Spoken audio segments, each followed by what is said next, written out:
Esse é o Ancapso e nós vamos falar agora do massacre do 8 de janeiro. Olha só, o Ricardo Capelli chegou a cogitar um massacre no 8 de janeiro. Vamos entender o que disse aqui essa reportagem da Cristina Gremel, né? A jornalista lá da Gazeta do Povo. Muito bacana a reportagem, realmente assustador a situação. E o pior, né, é como isso foi a justificativa para o Coronel Naime ser preso. Ele chegou a ser preso por um ano e tanto, né, logo no início do processo. Depois foi solto, né, tá em casa agora, mas respondendo ao processo. E agora estão querendo prender ele de novo, porque a esposa dele entregou essa informação que o pessoal não gostou desse caso aqui. Vamos entender essa situação aqui, porque realmente é mais um absurdo em cima de tantos absurdos que a gente tem nesse caso, né? Essa notícia foi sugerida por E se inscreva aqui no canal, quanto maior o amor, mais caro o seu custo, e várias outras pessoas. Obrigado aí ao pessoal que sugeriu notícias lá no nosso site, no visãolibertaria.com, e obrigado a você que está assistindo o nosso vídeo. Se você gosta do nosso conteúdo, por favor, deixe o seu like e se inscreva aqui no canal, né?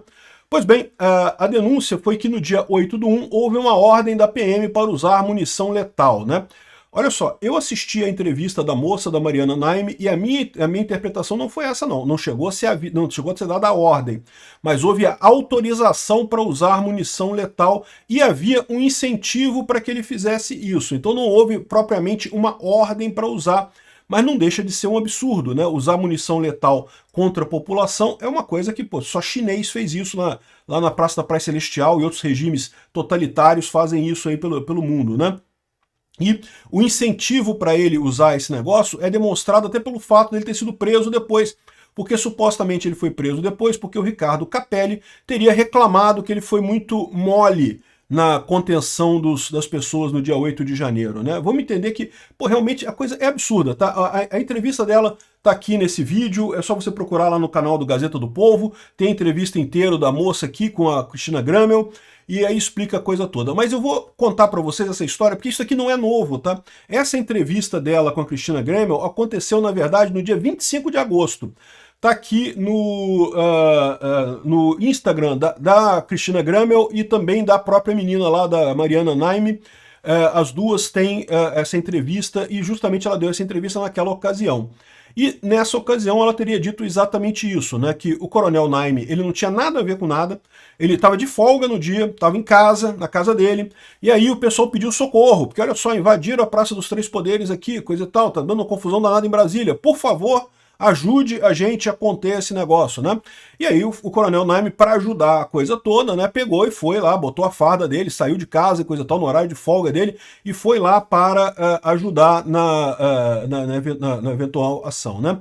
E é aquilo que eu falo sempre para vocês, eu falo isso, que o problema do funcionário público não é o funcionário público em si, é o incentivo que o funcionário público tem.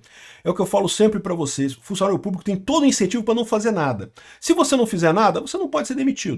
Mas se você fizer alguma coisa, corre o risco de você tomar culpa. E foi exatamente o que aconteceu no caso do Coronel Naime. É um exemplo disso que acontece todos os dias, em todas as repartições públicas no Brasil, em tudo quanto é escritório brasileiro de coisa, o tempo todo. O funcionário público que resolve, não, vou ajudar, vou resolver um problema aqui, vou realmente fazer essa coisa andar. Esse cara tá fudido. Esse cara, se fizer algum erro, e somos todos humanos, sempre podemos cometer erros, ele vai ser processado por isso, e não vai ganhar nada no final das contas, né? A diferença para a iniciativa privada é isso. Na iniciativa privada, vale a pena você ter iniciativa, você resolver o problema, porque se você resolver o problema, você pode ganhar uma promoção, você pode ganhar um aumento, você pode ganhar um favor qualquer. No serviço público não tem isso, você não ganha nada. Então se você fizer a coisa toda ali, você não ganha nada. Se você não fizer nada, você não perde nada.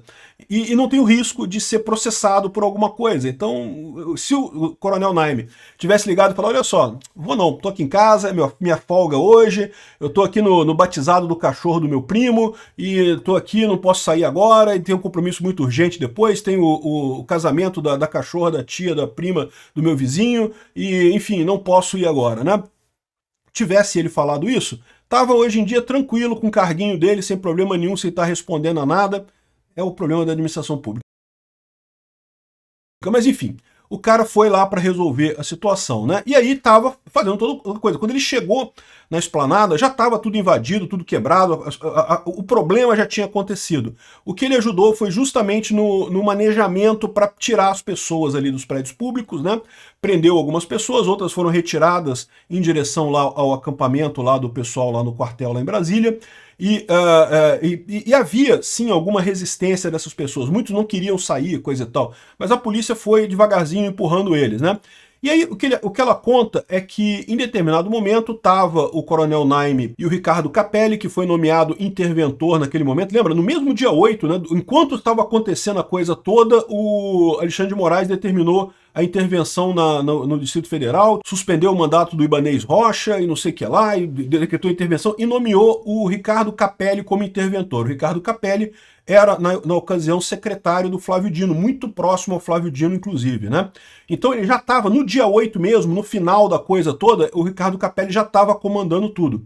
E daí o Ricardo Capelli reclamou com o Coronel Naime que estava muito devagar, que as pessoas ainda estavam resistindo a sair, coisa e tal, e o Coronel Naime falou para ele, olha só, a gente não pode fazer nada, a munição não letal que a gente tinha já está quase acabando, a gente não pode ficar sem munição letal, não letal. Munição não letal é bala de borracha machuca, se você receber um tiro de bala de borracha você pode ficar machucado, se atingir uma região sensível como o olho e coisa e tal, pode cegar, pode dar problema, mas assim, raramente vai te dar risco de vida, raramente vai matar alguém munição de borracha, né? Teoricamente é possível, mas é muito raro isso.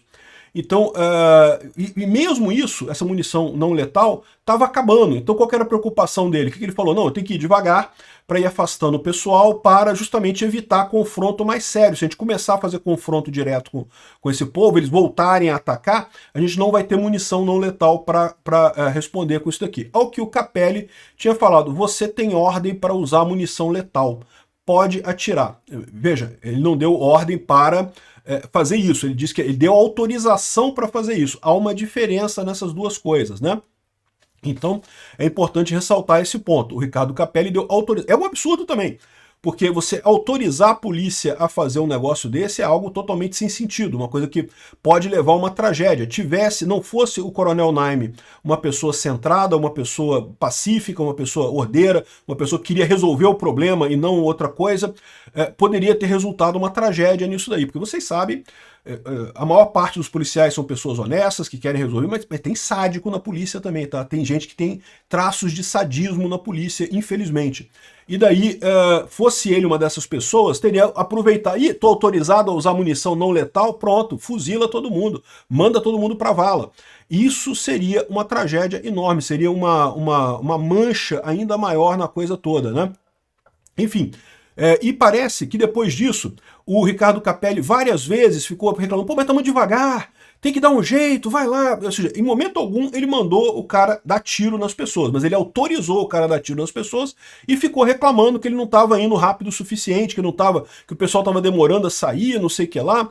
E o fato é que depois que todo mundo saiu e coisa e tal, o Coronel Naime, foi acusado de fazer parte da coisa porque teria feito corpo mole. Ou seja, estão acusando ele de não ter usado a arma letal, a munição letal para atirar nas pessoas. Olha o absurdo da coisa, né? Um troço sem sentido nenhum. Lembra? Ele ficou preso, portanto, 1 ano e tanto, acho que, acusado de omissão nos ataques do 8 de janeiro. O coronel Jorge Eduardo Naime, da reserva da PF, da Polícia Militar do Distrito Federal, corre o risco de voltar a ser preso. Por quê? Ela fez essa entrevista no dia 25 de agosto. Aí no dia 26 de agosto, pediram a prisão dele de novo aqui, ó. Jorge Naime era chefe do Departamento de Operações da Polícia Militar do Distrito Federal, mas, de novo, estava de folga no dia, não tinha que estar trabalhando no dia. Ele ficou preso por 1 ano e 6 meses até ganhar liberdade em maio de 2024. Ao liberá-lo, Moraes determinou o uso de tornozeleira eletrônica, restrição de horários de circulação, proibição de uso de redes sociais, entre outras medidas cautelares, né? Então, mais uma vez aqui, ele veio com a ideia de calar o Coronel Naime, né? Calar, não pode falar nada na rede social. Quem falou foi a esposa dele. Mas aí o que acontece? Olha só, quem está reclamando isso é uma federação de policiais militares, aqui, ó, FENEP, Federação Nacional de Entidades de Praças Militares Estaduais, que pediu para o ministro do STF, Alexandre de Moraes, prender o coronel de novo por ele ter feito isso. Certamente essa federação é coisa de sindicalista, é o PT, né, tentando sacanear o cara, dizendo que ele usou, eles falam literalmente que ele usou o mesmo truque que o Bolsonaro, aqui ó, Eles falam aqui que houve o mesmo truque do Bolsonaro aqui. A entidade pediu a aplicação do mesmo entendimento citado por Moraes na decisão que determinou a prisão domiciliar do Bolsonaro, quando o ministro barrou a instrumentalização de entrevistas. Ou seja, o cara, ele não deu entrevista a ele, mas a mulher dele deu entrevista. E parece que em determinados momentos da entrevista, ela consultou um assessor que estaria com ela ali no local. Então estão dizendo que esse assessor era o Naime, né? E não era o Naime, ou pelo menos ela disse que não era o Naime, então não tem nada a ver. Veja, já seria um absurdo esse tipo de coisa, porque ela não tem nada a ver com esse processo. Ela não é acusada de nada, ela tem o direito de falar o que ela quiser e consultar quem quer que seja para falar, né? Essa ideia do Alexandre de Moraes de calar as pessoas, que se a pessoa procura dar a versão dela da coisa, é um absurdo e não sei o que lá. Enfim, deram essa entrevista, a PGR foi contra a prisão do Naime. Aqui, ó, a PGR é contra a prisão do coronel acusado de usar a mulher para driblar o Alexandre de Moraes. Então, aqui já é do dia 30/8, então, ou seja, a entrevista original aconteceu no dia 25 de agosto.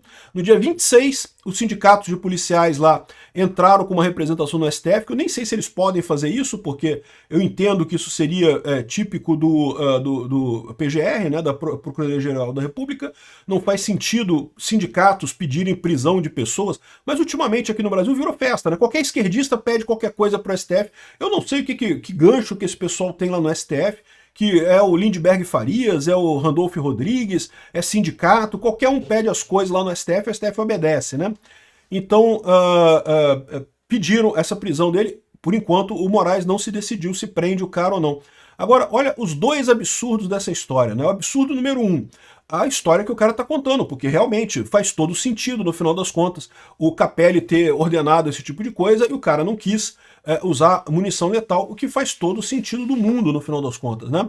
Seria um absurdo, pior ainda, uma tragédia ainda pior. As pessoas do dia 8 de janeiro, ao invés de estarem presas e perseguidas pelo Alexandre de Moraes, estariam mortas, o que é pior ainda, né?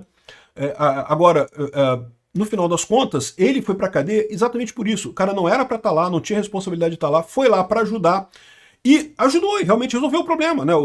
Todo mundo sabe, tiraram as pessoas lá dos prédios, lá no dia 8 de janeiro, eles levaram o pessoal para o acampamento lá da coisa e no dia seguinte prenderam todo mundo lá em Brasília, né? Então, ou seja, não tem nada de errado nessa conduta dele. Mas, aparentemente, o Ricardo Capelli ficou chateado porque ele estaria muito mole, estaria muito devagar, que era para atirar nas pessoas, para matar as pessoas. Isso que eu mostro para vocês, cara. Esse pessoal da esquerda, eles estão agindo com a bile, cara. Não é só o Alexandre de Moraes, não. Esse pessoal da esquerda todo tá com a bile, cara. Eles estão percebendo, eles têm uma raiva da direita, né, dos bolsonaristas, assim, porque, pô, caramba, né? E a troco de quê, pô? Não tem nada contra eles, pô. O negócio é esse, né? Eu nunca fui contra a esquerda, né? Eu acho que a esquerda tá errada. Eu acho que o Lula sim tá errado. O Lula tinha que ir pra cadeia. O Lula tem provas abundantes dele ter feito corrupção, né? Agora, esse pessoal tem um problema biliar mesmo, né, contra a direita, né? E esse é o conteúdo, ou seja, esse cara impediu um massacre no dia 8 de janeiro e foi preso por isso. Olha que coisa, realmente mais um dos vários absurdos nessa semana de julgamento agora. Obrigado por assistir o vídeo até o final. Além de curtir, compartilhar e se inscrever no canal, considere se tornar patrocinador com valores a partir de R$ 1,99. Clique no botão Seja Membro abaixo para saber as condições e vantagens de patrocinar o canal. Mais informações sobre o nosso projeto, visite nossos sites indicados na tela.